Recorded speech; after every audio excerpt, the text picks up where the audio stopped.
There was a shooting in DC of two of our National Guardsmen, and we don't know who this animal really is. Was he a religious extremist or was he a CIA asset? Now, he has this really long name, very unique, and he's from Afghanistan.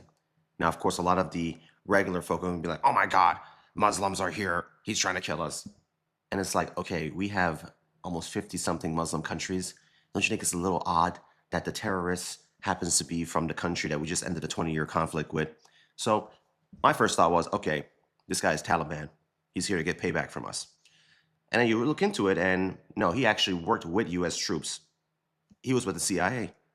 He worked for CIA against the Taliban. And then we brought him here as part of a program because I guess we didn't want to leave the people back in Afghanistan who helped us fight the Taliban. So the Taliban was hunting them down.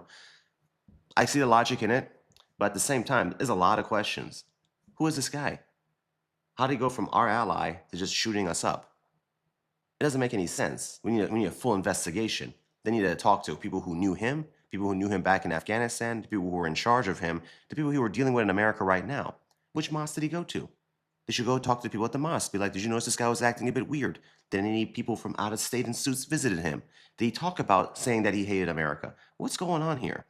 Because there's more to the story than just like, oh, he's Muslim and he decided to kill us. 'Cause that's what you're hearing on X. You know, we even got like this congressman, Brandon Gill. Brandon Gill came to my house. I had a fundraiser for him with Muslims. So he knows we're not trying to conquer America and kill everyone because he seemed very comfortable sitting in our house and taking our money and eating our food too. But this is what he puts out. How many times do we have to hear Allahu Akbar in America before we recognize Islam is a problem?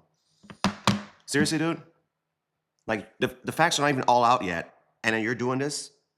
You know, I remember I texted with him. I texted him like a year ago. There was some terror attack. And again, he's like immediately blaming Islam after he met with us. And then the news came out, the terrorist wasn't even Muslim. And I'm like, dude, you need to like at least give it 24 to 48 hours before jumping on the bandwagon. I don't know.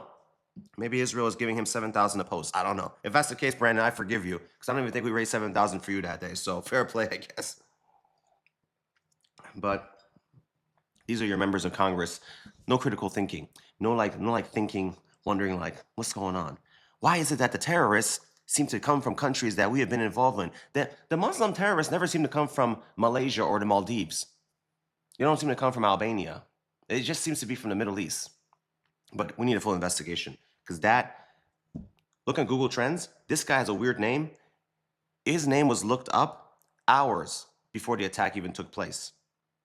So why are people looking up his name on Google hours before he even did the attack?